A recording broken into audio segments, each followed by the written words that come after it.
course, tonight is a very, very special night for us here at UFC. You know, we are all about community, all about doing different types of ministry. But one of the things we love to do here at UFC is to bring awareness, to highlight certain issues that are very prevalent in our community. And we've been talking about two issues during the month of October. Of course, one is breast cancer awareness, which we've had the Pink Sundays, and we've talked about that, and we've been doing things to help celebrate survivors and take care of those who are going through. But also this month was a month that we brought awareness to domestic violence, something that is very real here in our society. And just to kind of give you some stats to talk about or make you more aware of how serious this is. We have guests that are going to be sharing with us tonight, but let me kind of help you get in the mindset of what we're going to be talking about.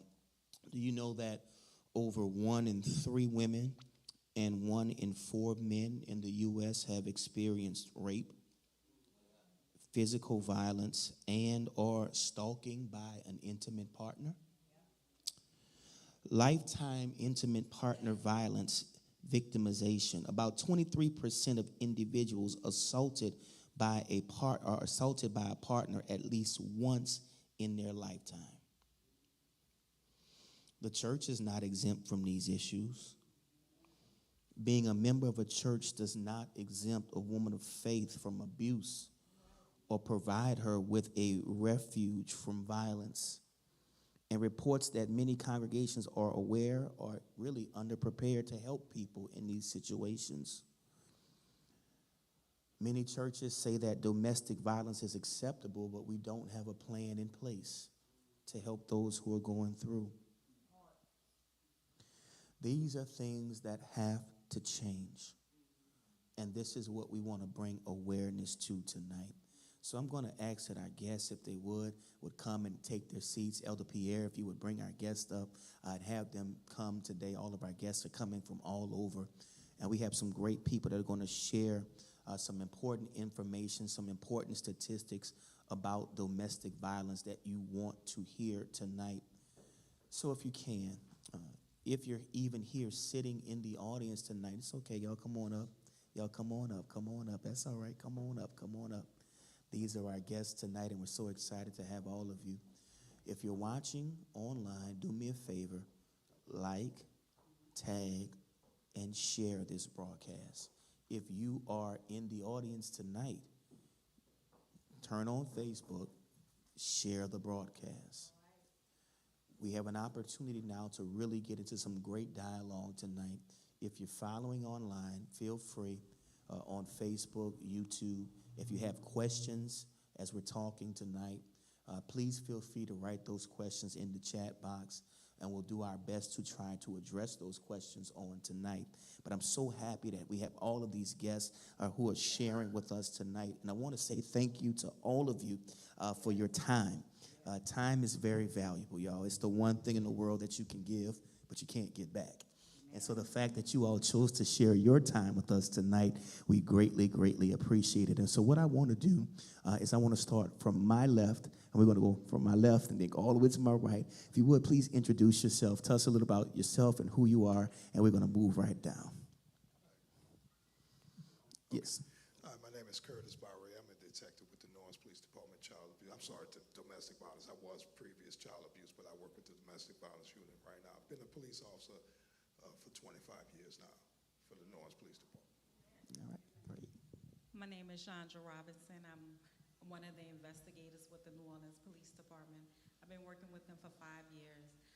My foundation, I did 6 years with the Department of Children and Family Services.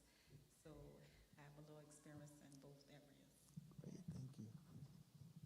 And good night, everyone. I'm Sergeant Tyra Pruitt. I'm the commander of the Domestic Violence Unit with the New Orleans Police Department. And I also have 25 years of service with the police department, 18 years of experience with the Special Victims Division. Awesome, thank you. Good afternoon, everyone. My name is Shaquinta Davis, and I am a social worker with the New Orleans Police Department. I've been with the department for 3 years, and I also interned previously before becoming employed. Awesome. Good afternoon, everyone.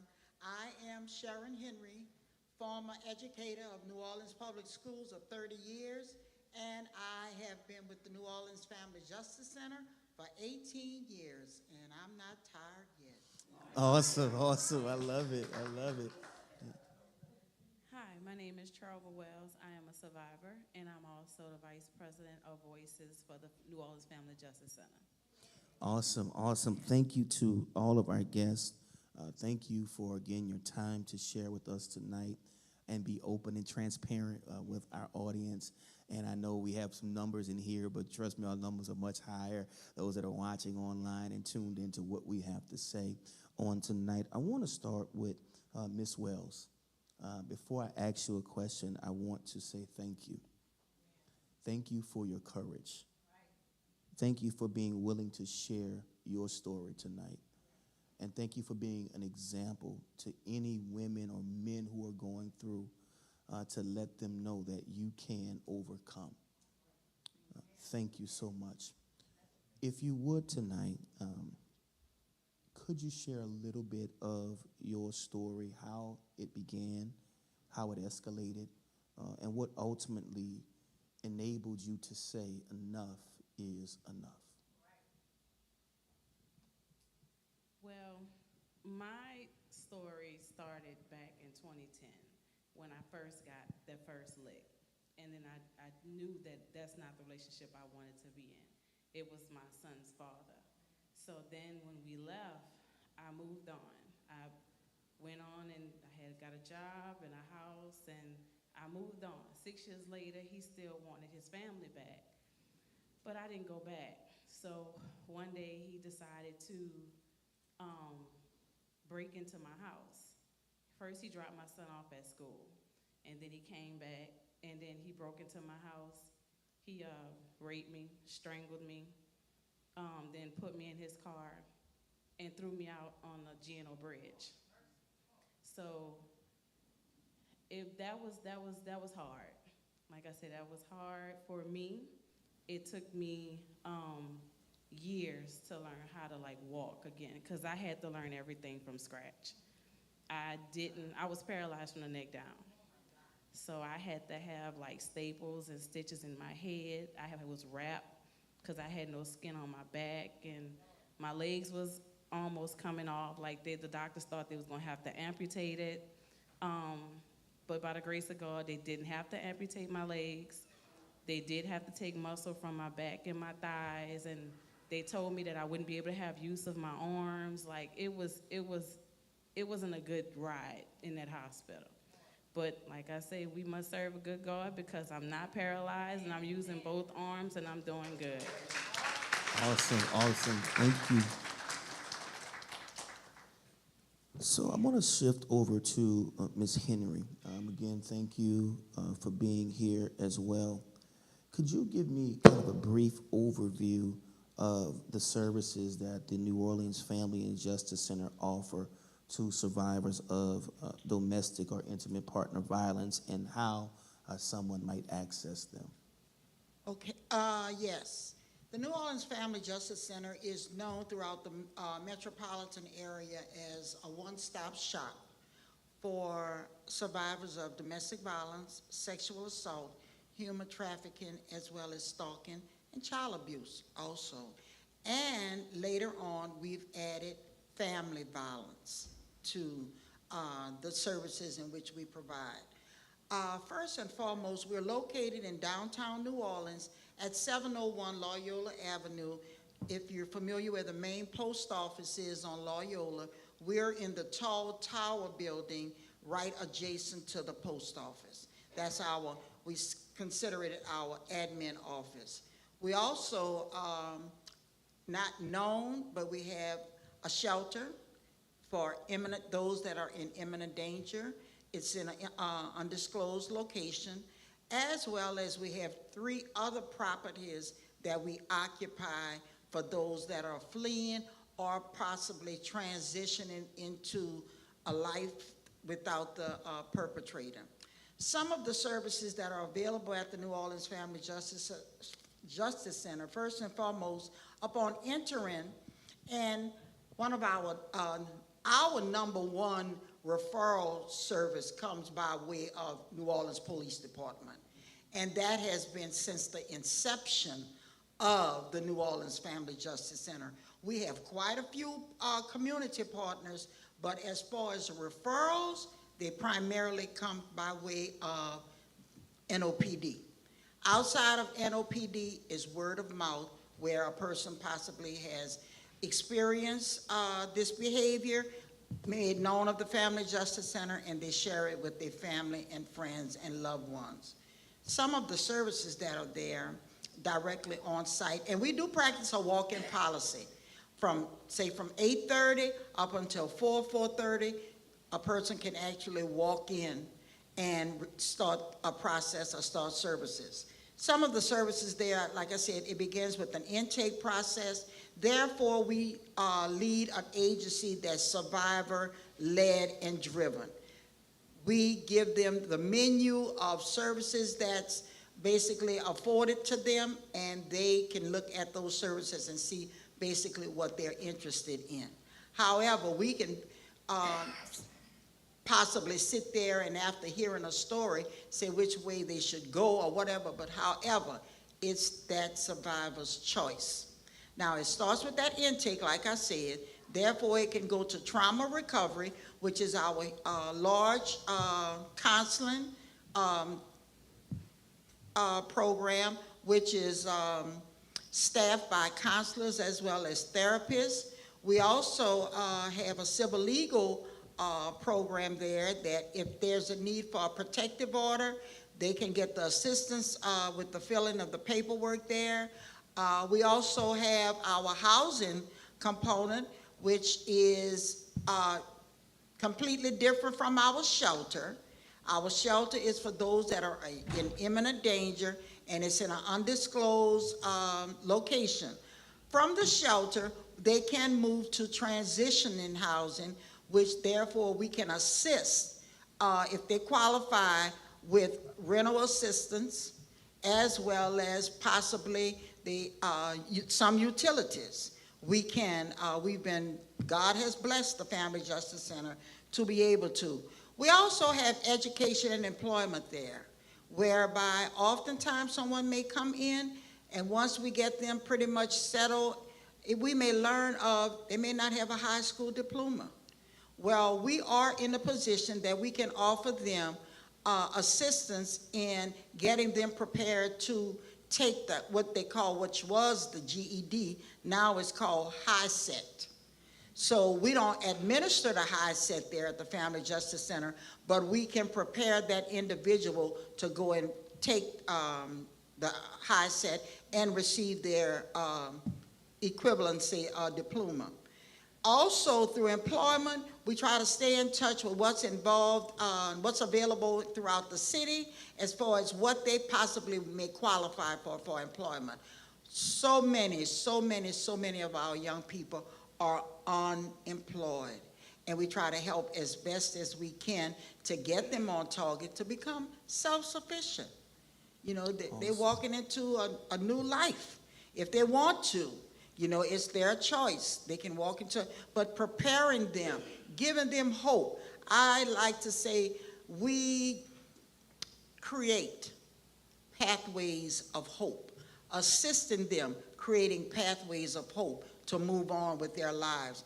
Also, we have a benefits program there that sometimes they come in, from fleeing, they may not be in possession of any of their legal documents, such as birth records for them nor their children, driver's license.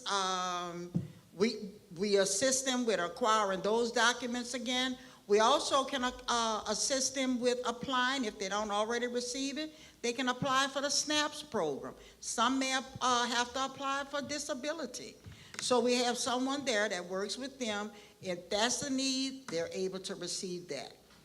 I'm trying to think what else. We're going to come back to that. Y'all got a whole lot of stuff y'all got. We're going to get back to a lot of different needs. I got a lot of questions that we want to shoot in, but I'm excited because we have so many of you from our NOPD and our police department that are here, and that is a very special relationship that we always want to have with our church and our law enforcement.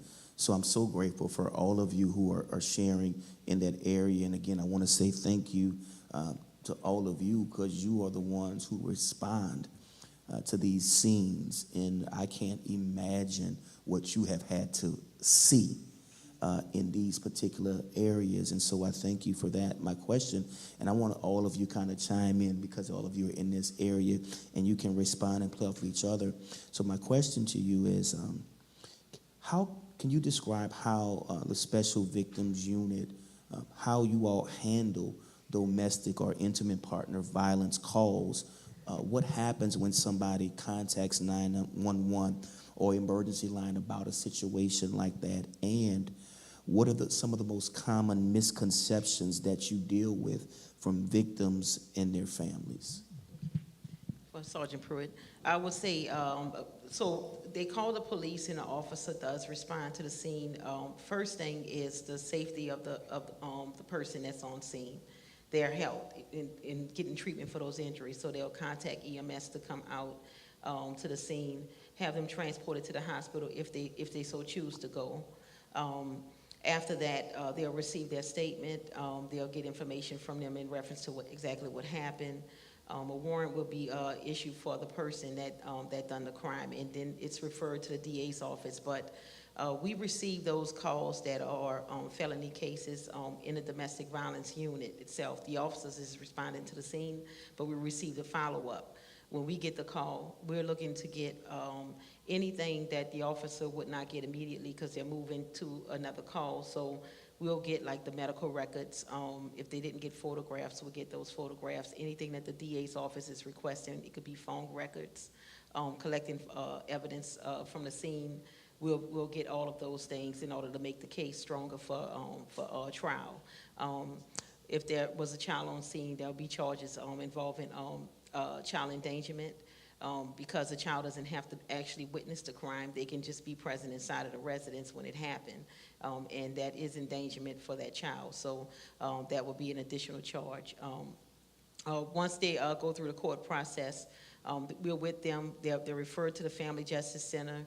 They receive that help that they need. Sometimes they come into the Hope Clinic, which is also located at the Family Justice Center, where they would receive additional treatments. They will also document the injuries that the victim received. And I'm gonna let them finish off on the question too. Okay. Awesome. Hey guys, can y'all talk to me a little bit, Detective Byrie, talk to me about some of the common misconceptions that you experience when dealing with these cases. Well, we have a lot of male victims, believe it or not. Talk about that. I was going to ask you, that was a question I had. Yes, so a lot of times male victims don't want to come forward. They're victims of domestic violence. They feel like they feel less than a man. I have one right now. I've spoken to him 3 times this week, 3 times. So he's a victim too. Yeah. I mean, believe it or not, he doesn't want to put his hands on his partner, but he's a victim. Mm. So we want to get him help. He needs counseling because he's telling me every day, like, it's getting hard. I don't want to hurt this woman, but I can only take so much. Wow. So that's got to be hard. Yeah. You know, it's got to be hard. There's children involved, which is another thing. So, and what are some of the reasons why we're on that? And you guys can also speak to this too. What are the reasons why someone who is involved in that domestic or intimate partner violence, why they stay? Financial reasons is probably the number one reason. Financial. The person doesn't have the finances to move. I mean, their life is going to totally change. I heard victims tell me, well, my son and my daughter's school, they go to private school. They would have to change. They have to go to public school now, another area. We don't have transportation. We don't have a vehicle. I can't move. I have to stay. So they feel stuck. And love. They want the abuse to stop. Yes. Say that again. Talk to me about that. They in love, or they love that individual. Why can't the abuse stop? and that's where they are, and that's where they're stuck. Really, I want you guys to talk, jump in. Jump in. So the unit that I work in is the GOA unit. Okay. When the officer go out to the home, they receive the call, and they don't make contact with the victim. So our unit do 2 follow-up calls to make contact with the victim. In that conversation, if we do talk to the victim, we offer them services. We ask, do they want the police to come out? Are they safe?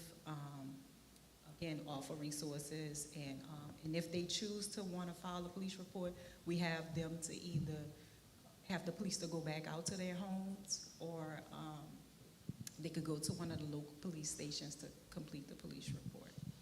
Talk to me about, let's say, as a faith leader, I'm in the congregate, I'm here at the church all the time, and I'm preaching and teaching, and many of our deacons, we're here, and we see a number of people. One of the things that we've seen, and we've noticed a trend here at UFC, is that on Sundays, we'll preach, we'll minister, and we do altar calls, and our members can attest. Our altar is full. Every time we give an invitation, the altar is full of people, but every week is full of people. So we're seeing new people come in and out every week. And many times we're staying after, we're talking, and we're praying with them, or we're counseling with them. Tell me about some warning signs that we as leaders should be paying attention to. What are some of the warning signs that we should be looking at, indicators that somebody may be dealing or suffering from domestic or intimate partner violence? Wearing dark shades, baggy clothes, won't look you in the eye.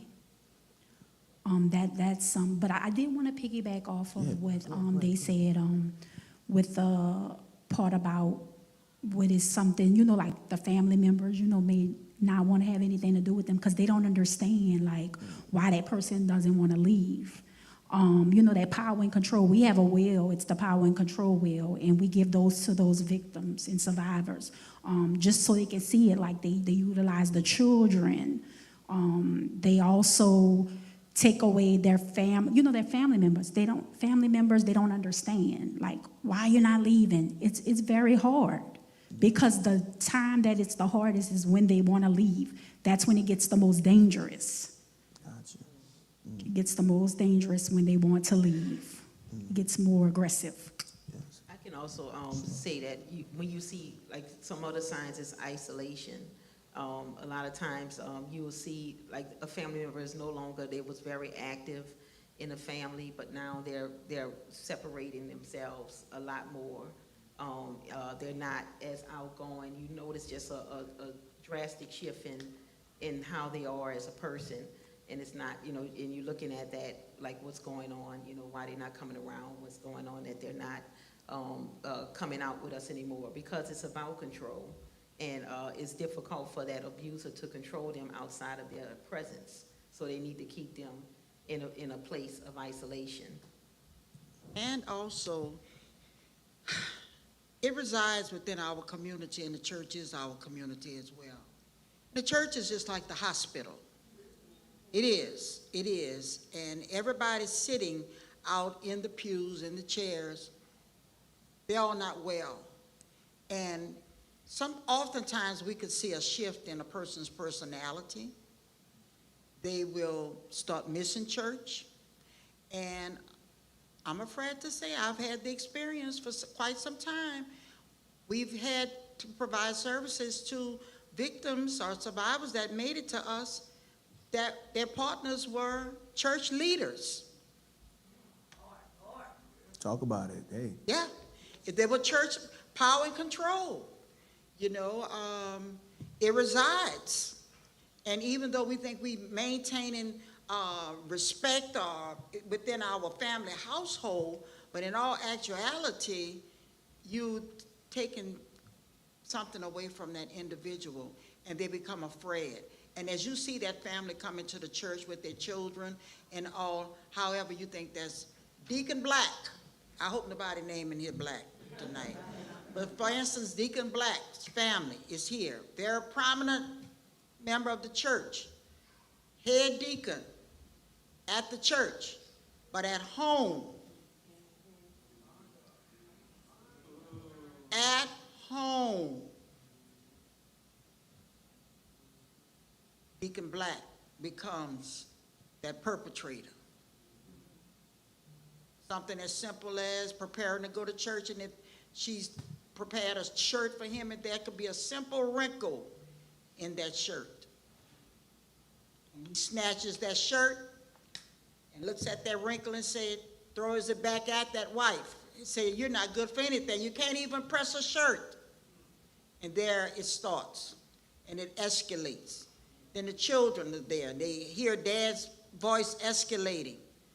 And mom is concerned about her kids, and nobody feels safe until Deacon Black leaves out the door to come to church alone. Their mom is left cuddled on the floor with her children. That's the safety of them with dad being gone. And unfortunately, it resides.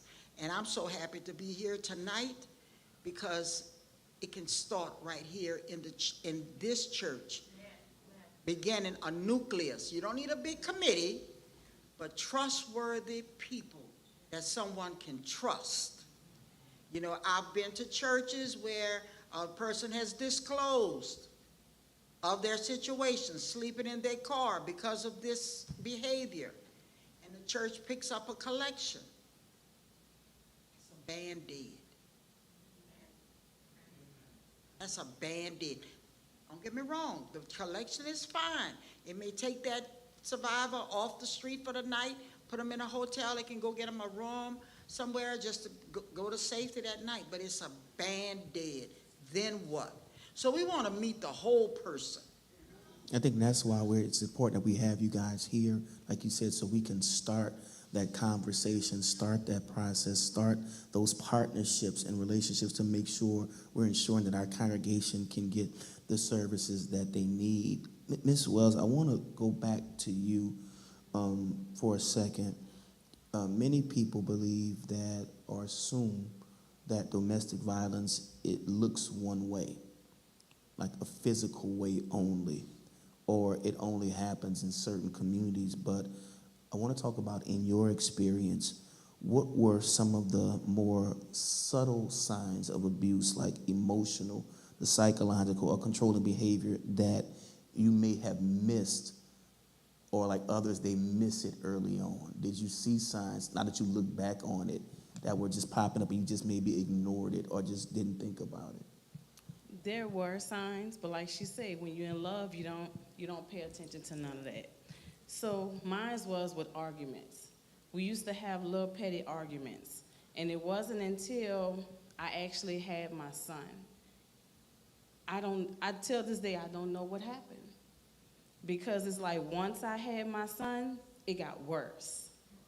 And to me, I thought that was gonna make us better, but it made it worse. And how my therapist told me was, it made it worse because it was no longer just y'all two no more.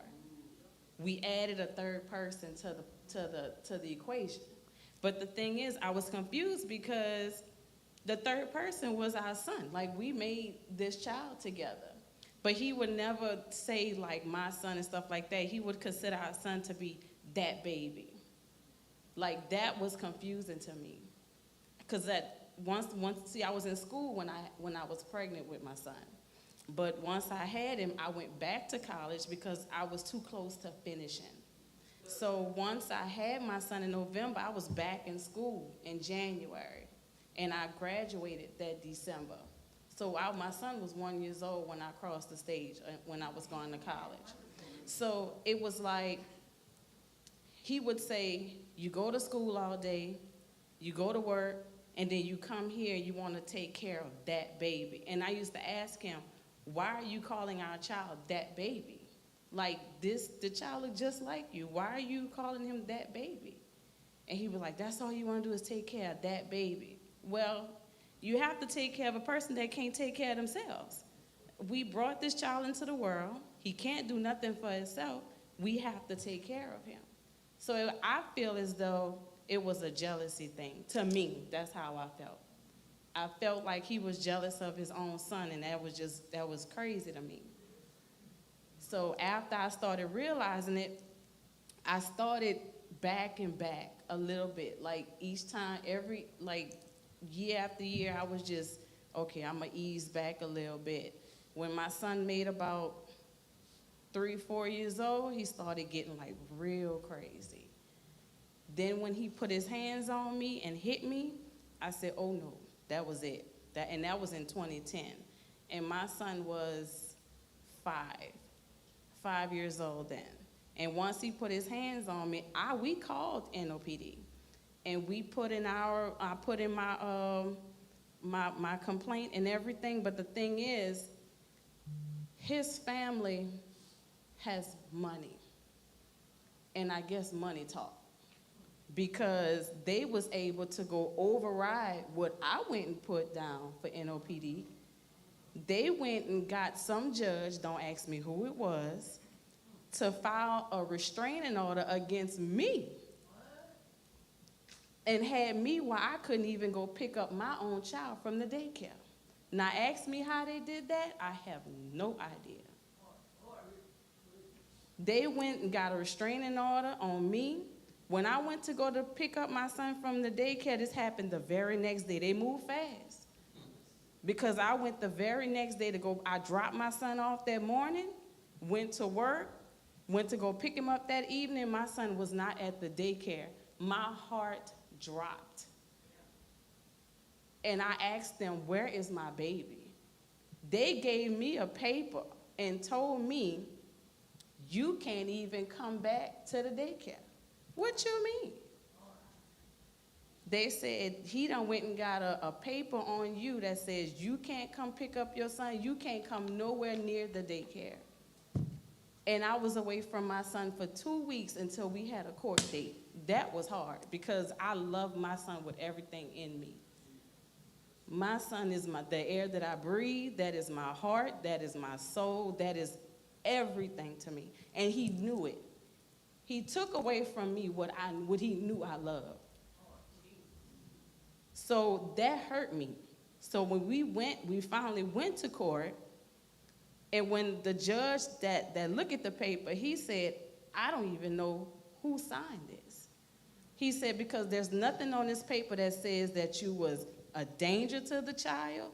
They didn't have any photos that say that the child was being abused. They had nothing on me. So he was like, I don't even know how they even got this signed. I knew how they got it signed. But I didn't have the proof, so I couldn't say what I knew. But I knew how they got it signed. Mm-hmm. So when we went to court, and then he tried to file for full custody. And the judge was like, no. He said, because I don't see nothing on this paper that says she's a danger to the child. So then we had to go back to what was the arrangement before it happened, which my son was with me during the week, and he went by his son every weekend. So the judge said, okay, Ms. Wells, you keep him Monday, Tuesday, Wednesday, Thursday, Friday. Bring him back to school on Friday. Mr. Turner, you bring it to him. You go get the child on Friday evenings. You keep him Friday, Saturday, Sunday. Bring him back to school on Monday. Ms. Wells, you go pick him up on Monday. And that way we didn't have to cross paths. And it worked. It worked for a while until he started calling. He wanted his family back, and I told him no. So that Monday morning, he went and dropped my son off at school and came to my house and did what he did. And it was 6 years later. That's why I tell people. And then when he told me a while back, if I can't have you, nobody else will. Please take that to heat. If somebody ever tell you that, please believe them. Because I didn't believe it. Because it was like 6 years had done passed, so I didn't think nothing of it. Oh, he still had it on his mind for me. And he came for me 6 years later, and when he came for me hard. And I was blindsided by the whole, I didn't see none of it coming. He came for me hard. And that little piece of paper, that's the restraining order, that didn't mean nothing at that point. Because a piece of paper can't save you. It's only a piece of paper. Yeah, he came back for me. Thank you again for being willing to share your story with all of us today, and to those that are watching online. I can't thank you enough for being open and honest with that. One of the things I want to shift quickly to our detectives, and I want you to talk to me about this to help us as a church. And I want you to help us. All of you can really chime in on this. Because as a church, we preach forgiveness, reconciliation, which are biblical, right? But let's talk about the balance. How do we find that balance as it relates to protection and justice for victims? How do we do that? How do we find that balance? I would say when it crossed the line to criminal, then you know that it's past just talking about it. You know, within the church, it needs to be reported. If someone comes and they're injured, you know, that is a sign that we need to move on. Now, when they're arguing, and that's the whole thing about the incidents of disturbance. Like there's domestic disturbances, and then there's also domestic violence. Domestic disturbances is the arguments, you know, that happen before it becomes violent. And that is a time for intervention. When a couple is struggling to get along with each other, that is intervention time. But when they cross the line where they do something criminal, you know, then, you know, you before law enforcement and you before the judge. You know, you cross the line into the to another system of justice for that victim. So I would say that is a transition. You know, I mean, because that person is now physical. When it becomes criminal, you have to act accordingly. One of the things I'm asking as a pastor, as leader, and again, feel free to chime in, you all, is there a certain point when, as a leader, I know, for example, as it relates to when children are involved, if there's any type of abuse happening with children, and someone brings that to my attention or to a leader's attention, we are obligated by law to be mandated reporters to report that. That's as relates to when that happens with children. But in the situation where it's a domestic violence situation, because I know, you know, you're in settings sometimes and people come to you in confidence, or they say, you know, well, we had this disagreement, and, you know, back in the day, if that happens, if any leader hears somebody come in and say, yeah, well, my wife come, my husband, yeah, he hit me, you know, but we go through this. If that happens and is shared in a setting here, what should we do? I would say, so the Family Justice Center can answer the question on how they address things when victims come in and make a disclosure. But when the police get involved, we are obligated to take action. Like a victim saying to us, I don't want to press charges. That's not how that goes. You know, I mean, under Gwen law, we will prosecute. Like it will go to full yard of being an arrest and going before the court. Now, what happens in the court system? That's the DA's office decision on how they would handle it. But for us, we have to make the arrest. You know, even with protection orders, even if a person invites them over to the house and then they get into an argument and we show up and that person is not supposed to be there, it doesn't matter if you were invited. A judge told you to stay away, and we will arrest you if you're at that residence.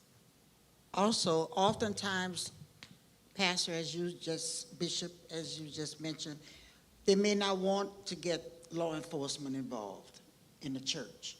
Therefore, my plea has been to get faith-based organizations involved in this. As far as we doing a campaign, you as a pastor, there are many, many, many pastors that need the training. What's available in the community that you can refer your congregants to?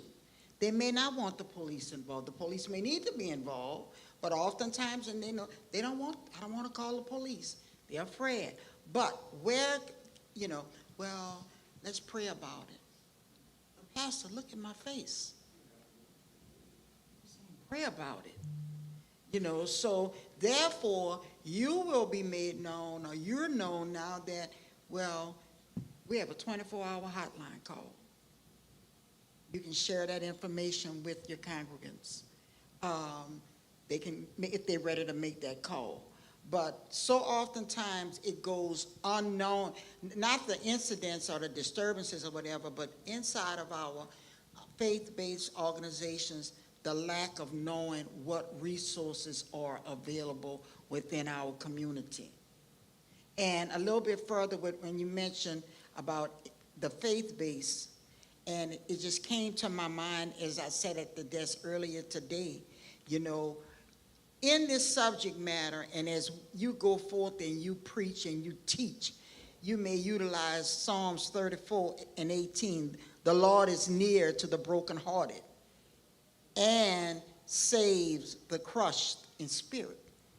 You know, and someone sitting out there, sitting with that broken heart, sitting with that crushed spirit, you know, but them feeling comfortable enough to have that trustworthiness. And it often starts within the women's ministry if they have it.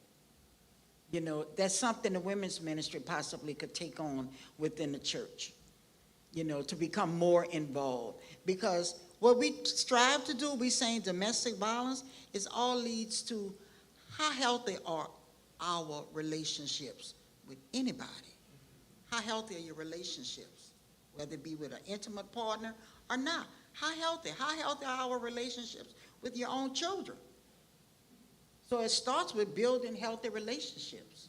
And that could be a start right here in the church. Again, going back to that special victims division, that term special victims, what does that mean when we say special victims? I know we hear it on Law and Order all the time. You know, don't, you know, what is that? Talk to me more about what that means. Well, it's short for specialist in a certain area of criminal, like of a certain area of crime. So like the Special Victims Division is just specialists in the area of child abuse, sex crimes, and domestic violence.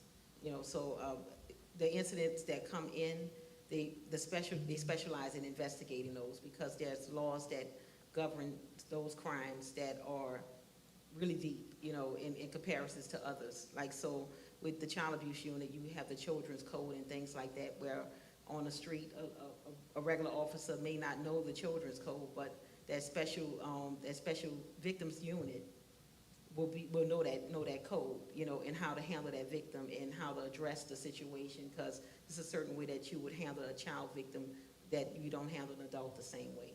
So that's all that simply means. It's a specialist in that category of crime. Great information.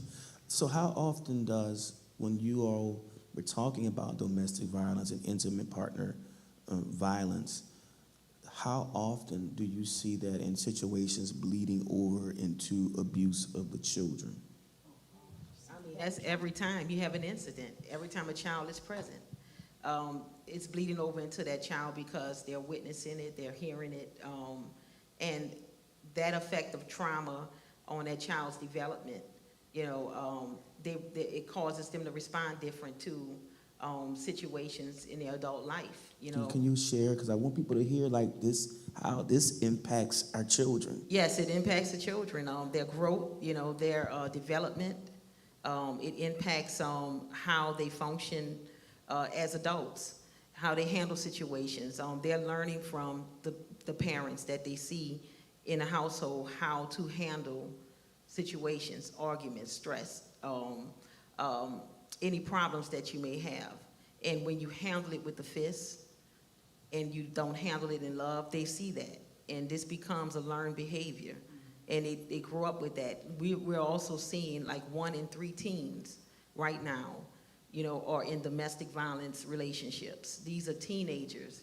And this is something that they've learned. And this is something that they are doing in the school system. So we teach in the school domestic violence and how, and what it looks like and how to get help out of that situations with the Family Justice Center and our social workers. We go into the schools and we teach that to the students and what it looked like. And you'd be surprised how many young children are victims of domestic violence right there in the school. They're in relationships with a violent individual that is putting their hands on them and hiding bruises from their parents. Detective Barre can tell you he's been in the schools and he teach and talk to a lot of the young men and young ladies. Social worker Davis goes with them and they speak in the schools.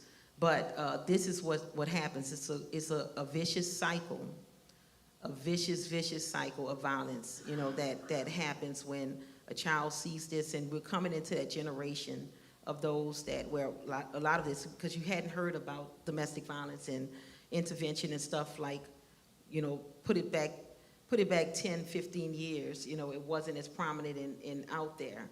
But now these kids who grew up in that area, who was witnessing all of this, when we didn't have those resources out there and those things real prominent in the community, now they've developed into teenagers with all of that trauma, with none of the services that are now available, and they're beating their person that they're supposed to love. And these new relationships where you're just figuring out, you know, how to have a relationship with someone. You're just getting into dating someone, and they don't even know how to function in that relationship, because this is what they saw, you know, and they're emulating what they saw and what they grew up in. So we're trying to get into those schools, and we are getting into those schools and talking to these teens, and we've actually shifted gears with even our resources when it comes down to what we issue out and what we give to the children. There's more resources now geared towards their age so that they can understand it more. So I'm telling you, like, you have to be aware of your children, and, you know, and make sure that you're talking to them about that.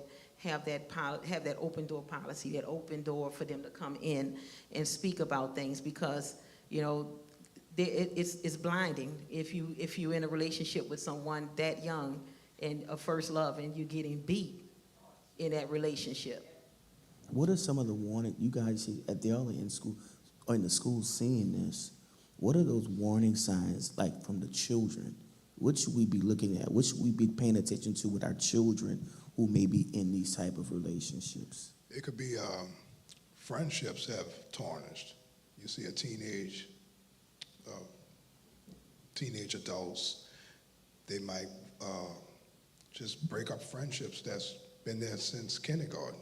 So you start seeing them shying away from their regular friends. They only want to be around this person. They see mood changes, emotions. So that's what we get when we go to the schools. Believe it or not, we just got requested by Dillard University. Yeah, so we have to go there the first week of November. I believe they have an issue going on over there, so we're going to address that issue at Dillard. So this is older adults, young adults. Talk to me about some of those signs that you see even as a social worker. Talk to me about what you see. Becoming aggressive with family members, constantly running away, because they don't want their family members to know, or they covering up, like I say, the baggy clothes, trying to cover up the bruises when they get home. We see that a lot. I got a question from online. I want you to answer, because y'all may have an answer to this. The question online said, do they still do the sign hands or signals that somebody can give if they are suffering from or in a domestic violent relationship? Yes, that's a question online I want to answer. So when say if Sergeant Pruitt or Robinson or Detective Barre gives me a case, I always tell the survivors or the victims to have a code word. So it's like, say for instance, like me, I don't like mayonnaise. My family know I don't eat mayonnaise. So if they call me to not trigger the perpetrator, oh, can you go to the store and give me that mayonnaise? Okay, so they know something is wrong. Okay, because I need to be calm. I can't be like, oh my God, he's here or whatever. So I'll say, give me some mayonnaise from the store, so they know immediately. Call 911. Or like tell your neighbors, flickering lights. Like if you see me flickering my light, something's going on, call 911. Just to keep the perpetrator calm, because the perpetrator in that moment can become really aggressive. We don't want something to happen to the victim. So I want to go back. Thank you. Yes, the Family Justice Center actually has a total prevention program that we are in the schools. And the curriculums that we utilize are based, we start at even at 4th grade. Some kindergartners, we are in the schools talking to them. However, I've asked a 4th grade class, just hypothetically, is anyone in here dating? And I've had hands to be raised at 4th grade. That's the society in which we are living in at this time. So that behavior becomes, as detectives and Sarge was just speaking, this happening in front of our kids, it becomes normalized to the kids. So it just moves from one generation to another generation. But we do have structured, evidence-based curriculums that we utilize in the schools. We have courageous kids, as well as we move to the middle and high schools, we utilize a curriculum called Safe Dates, as well as Coaching Boys to Men. Awesome. Thank you for that. I want to, because I know we're coming close on our close time. How do you all, as police officers, and even you as who work in this field, how do you all deal mentally, emotionally, spiritually with what you have to take in on a daily basis? Well, I say for me, coming into this, into being a police officer, I went to my pastor. My father was deceased at the time, and I asked him, about it. And at first he told me, because him and my father were friends, he said, "Oh, no, that's not for you." He shut me down quick, and I was like, okay, I'm not going to do it. He came to me to church, and I never asked again. But he came the next week, and he said, God dealt with me. He said, that's the vocation he called you to. So, I just pray each day. I pray, get into my scripture, pray with my mom. I work with a good group of people that just keep me grounded. We bring joy into our office. When it's time to get serious, we serious about what we have to do, because our unit also handles elderly abuse as well as adult abuse. We work closely with Adult Protective Services and Elderly Protective Services, and we see an increase in that, a lot of that, and a lot of crimes and that are because they're helpless, and people prey on the helpless. They prey on those in our community that are weak, and so you have to stand in the gap. Not only for us as law enforcement on the front line, but within the church and within the community and our leaders. We have to be more sensitive to those laws and that govern elderly abuse. And we're starting with our department. We've actually have training through posts, teaching them about what that looks like. Because a lot of elders don't even realize that they are a victim. They don't even see it. They're lonely and they want companionship. They want someone there, and that's important for even a church-based community and community as a general, like neighbors, to check in on your people, check in on your neighbors, check in on the elders in your church when you don't see them, so that they don't fall prey to anyone. Be mindful and looking out for them when they're even slipping mentally. That nobody's going to take advantage of them because they'll empty your bank account. I've seen it. So we have to be mindful of what our people are going through. Anybody else want to share how you process? Quickly, I know we were coming up on Okay. an hour. I want to get First and foremost, of course, I pray to God. We have like Sarge said, we have a good lieutenant, good sergeants, detectives, investigators. We just look out for each other.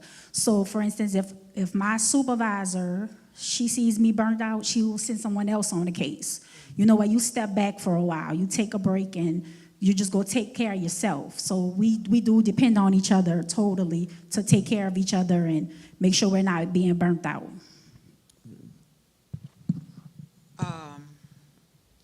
First and foremost, it's employment, it's not just a job. To do this line of work, it first takes a person that comes with empathy, first and foremost. And we pray, and we pray, and we pray, you know, and being there for one another, as my coworkers have shared with you tonight as far as how we take care of ourselves. But you have to want to do this, and you have to want to help someone. You know, and that's what drives me. But and you get to the point, you know, when it's time for you to be big, bold enough to say, I got to step back. So for me, I arrive usually at work early. So I set the precedence for the office.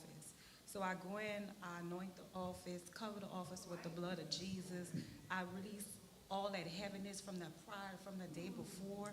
And I say, God, have your way. Move. I set daily intentions for myself and for the office and for my workers. I'm always trying to encourage them because it's hard, it's heavy what we encounter every day. Those stories, and we have to be strong. We have to have compassion, and let them know that we are here for them. We are with you, and pretty much we're there to help you and through this process, this hard process sometimes. So yes. First and foremost, I became a police officer to help people.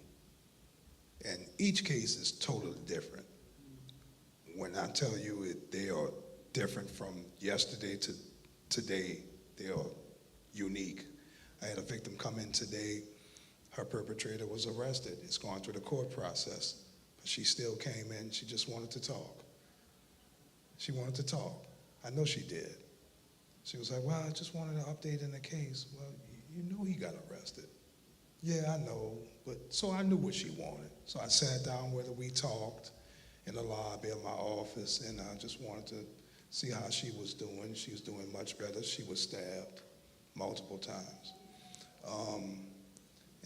She told me she needed a cell phone. Just that little gesture of me giving her a temporary cell phone for 90 days, her face lit up. So that let me know I have to check on my victims. So what I did today, because of her, I started calling my victims. Hey, how are you doing? And I called like 5 or 6 of them today, just out the blue. Hey, I just want to know how you were doing. You know, so I took this job to help people, first and foremost. Thank you all so much. And I know we're a little bit over time today, but I think this is worth it because of the information that we are sharing. And today is being sensitive to the needs of the people that we're serving. So what I want to do quickly, did anyone in the audience have any questions that they wanted to ask our officers? Okay, Sister Rebecca, Elder Boutin, and Sister Rebecca, quickly. Good evening. Thank you so much, Sister Bell. Wells. Sister Wells, I'm Wells. sorry. Thank you so much, and thank you, panel, for providing us this public education awareness about all the different types of abuse. My question is, once abuse has occurred and the police or your program intervenes, how long is it effective? Whatever you're doing with that family or that individual, does it last? Does their abuse reoccur again because of something I don't know? I've never experienced that, but is it really effective long-term or short-term? When does it end? When does the abuse end from your intervention? From our intervention, we've had, stat-wise, it says sometimes it takes a person at least 7 times before they actually be done with someone. Do we have a time limit with survivor? No. It could be years. A person can come into our office and the incident, disturbance occurred 5 years ago, but they've been suffering in silence for 5 years.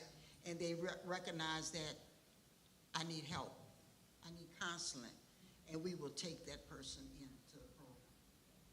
Thank you. Sister Rebecca, Dr. Rebecca. I just want to ask, how much work are you all doing with the children? Because the children are true victims as well. You know, a young lady's first love is her father, and a young man's first love is his mother. And when this young man is watching what you have gone through, I pray that he has got the help and the counseling that he needs. Because sometimes the child will turn on the mother because he's watching. Children live what they learn. And he's watching the way your husband is treating you. And he may become that man because he thinks that's what he learned as a child, that that's the right thing to do. You have young women who end up marrying abusers because their daddy was an abuser. And that's the way I'm supposed to be treated. So I'm just hoping that we are continuing to pray and take care of these children and putting these children into some type of counseling and into some type of help, because they are also the real victims. Not that others are not a victim, because you were, definitely. I understand that. But I just want to make sure that your son is also getting what he needs. Thank you. Now, when I did get out the hospital, because he used to ask about me a lot, and it was a while before they would even let him where I was because of his age. My son was only 10 at the time.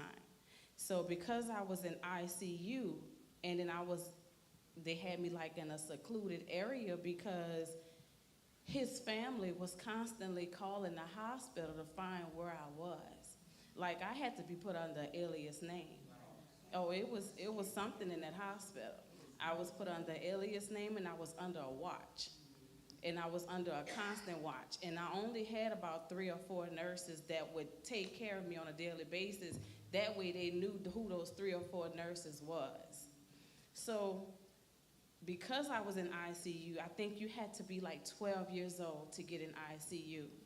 So at one point, when my doctor told me that I may not make it through my next surgery, I told him, I have to see my son.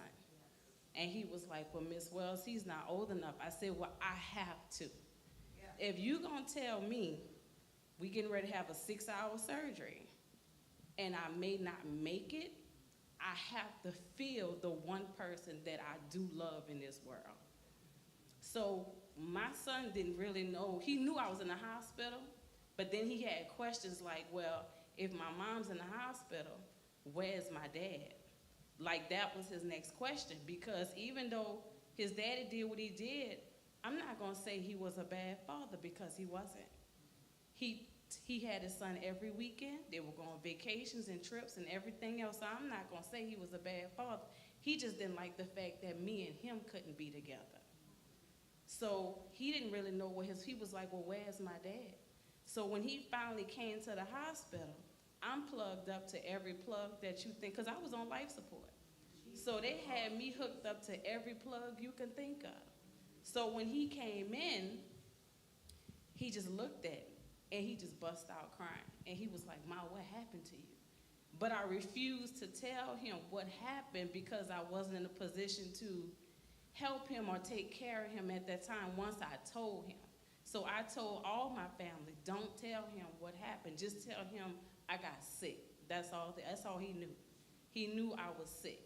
So when he came in, and I had surgery on my whole left side at this point, like my whole left side was paralyzed. So when he jumped in the bed, the lady said, oh, you can't get in the bed with your mom. And my son looked at her and said, I'm getting in there with my mom. So when he got in, it was like, well, you have to lay on her right side. You can't lay on her left side. So to make a long story short, when we got out the hospital, some months after that, I did tell him what happened. And my son went from being a happy child to very quiet. He got real quiet. He went from being A's and B's to making D's and F's. And I seen it. So the same counselor that would come to my house that was helping me, when I found out that she counseled kids, I had her to counsel my son. And I did that because I did not want him to grow up to be angry. So I did do that. So she would come to my house and counsel me however many. If I called her every day, that lady would come. But she made sure on days that she counseled my son, she asked me, do you mind leaving the room? Because he's not going to talk to me if you sitting right here. So because me and her done build a relationship, a bond, I can trust her with my son. First, I got to trust you with him before I leave you with him. Because I didn't leave my son with no anybody. So once I built the trust with her, when she would come, she would give me a hug, and I would go to my room, and they would do play therapy, because he was 10 at the time. So she would sit there and draw with him and talk to him, and before you know it, he letting it out. So as he started talking to her, his grades started getting better. He started not being so shut down and so quiet. He started talking more. So then after that, even though I thought he was okay, she was like, he still need more counseling. So she came for years. And if I call her right now, she will come to my house. Until this day, my son is doing good now. He just graduated out of high school on the honor roll. He go to LSU 8. He's on the honor roll in college. So my son is doing well. He's doing well, but like I say, I had to get the counseling from him early. And as far as him turning against his mama, my sister-in-law can tell you that ain't gonna happen. He loves his mother. He'll tell you, nobody fools with my mama, because he's seen me at my best and he also seen me at my worst. So he'll never let another man probably do that. And I told him, I said, you better never put your hand on a female, because you see what happened. My son told me he'll never do nothing like that, because he's seen what his mama went through. So I did give him the proper help. I did guide him the proper way, and he is a good child. He don't give me no problems. Amen. Listen, we had an awesome panel tonight. Did we not have an awesome panel? Can we thank God for all of these people that are here tonight, this wonderful, wonderful panel. Thank you for sharing your stories. Thank you for sharing your time, your testimonies. We are praying for you. We are praying for all of you for the work that we do, that you do. Quickly, could you tell us all of it, contact information, the organizations that you are affiliated with and a part of? What can those who are watching and listening do if they need to contact you? I have these that we leave with the church. We have we're going to leave some information with the church. Yep, thank you. I have some information sheets here to be left here with the church, and I also have business cards that I can leave with the church. And to answer your question, we do have a children's program, and we counsel children starting at the age of 4 at the New Orleans Family Justice Center. Give me a number for the New Orleans Family Justice Center they can call for those who are watching online. Can hear you. Those that are in imminent danger, we have a 24-hour crisis line that's actually answered by an individual, and that's 504-866-9554. Again, that number is 504-866-9554. Awesome. I know we have 911 for everything, but if they're... But if you call the Family Justice Center, we're all in the same building. If you call the Family Justice Center, it's all in the same building. We're one hub. So getting in touch with the Family Justice Center will put you in touch with the Domestic Violence Unit, Sex Crimes Unit, and a District Attorney's Office. We're all in the same building. Awesome. Yes. I just want to say to everyone to first start by believing. Always believe the victims and survivors. And also to not judge. Please do not judge them, because if you judge them, you shut them down. They're not going to want to talk to you. So start by believing and don't judge. Thank you again, guys. It has been an amazing, amazing night. And again, I can't thank Ms. Wells enough for just sharing your story with us. Just so much courage. And we're praying even now that God continues to strengthen you, that God continues to heal and just make all well. And I'm believing God for you for that, and we thank you. Listen.